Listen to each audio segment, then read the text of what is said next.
Hello everyone, Assalamu Walaikum. How are you all? I hope you are well.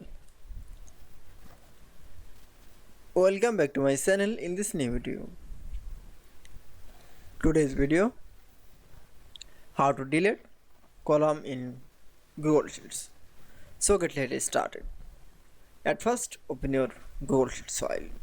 Firstly, then I show the Google Sheets file. Then show the we are unread from the column. This column is from the delete. Now select from the one to the delete. Now for click is the select from the column. Now click for the mouse right button option. Then click with the delete column option. Now for click. That's it. Then I show the delete from the column. Then again another columns from the delete. Now for click is the select. Now click for the mouse right button option.